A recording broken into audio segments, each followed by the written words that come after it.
బండి సంజయ్ ను కేంద్ర మంత్రి పదవి నుంచి బర్తరఫ్ చేయాలని డిమాండ్ చేశారు బీఆర్ఎస్ నేతలు. ఉమ్మడి కరీంనగర్ జిల్లా వ్యాప్తంగా నిరసనలు చేపట్టారు.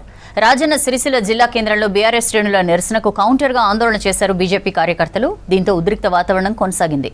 రెండు వర్గాలకు చెందిన కార్యకర్తలను అదుపులోకి తీసుకుని స్టేషన్స్ కు తరలించారు పోలీసులు.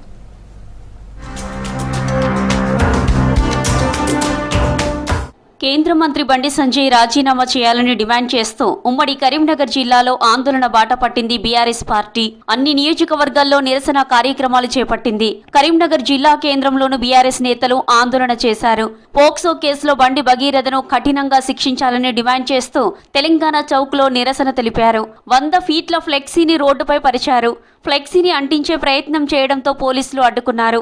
ఆ తర్వాత అక్కడి నుంచి ర్యాలీగా కలెక్టరేట్ వైపు వెళ్తుండగా అడ్డుకుని అదుపులోకి తీసుకున్నారు పోలీసులు.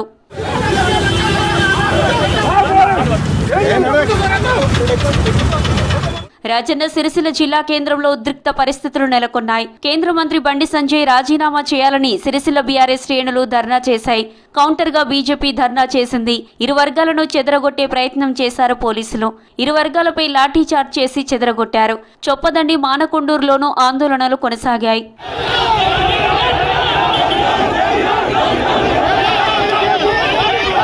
రాష్ట్ర వ్యాప్తంగా ఒకే మోడల్లో తెలంగాణ రక్షణ సేన జెండా గద్దెలు నిర్మిస్తున్నామన్నారు TRS chief Kalvakuntla Kavitha. Hyderabad Banjara Hills TRS కార్యాలయంలో నిర్వహించిన స్టేట్ జనరల్ బాడీ సమావేశంలో జెండా గద్దెల మోడల్ను ఆవిష్కరించారు కవిత. 3 ఫీట్ల ఎత్తు 2 ఫీట్ల వెడల్పుతో పార్టీ జెండా గద్దెలు నిర్మించాలని సూచించారు. ఈ నెల 20 నుంచి జూన్ 20 వరకు జెండా పండుగను నిర్వహించాలని పార్టీ శ్రేణులకు సూచించారు కవిత.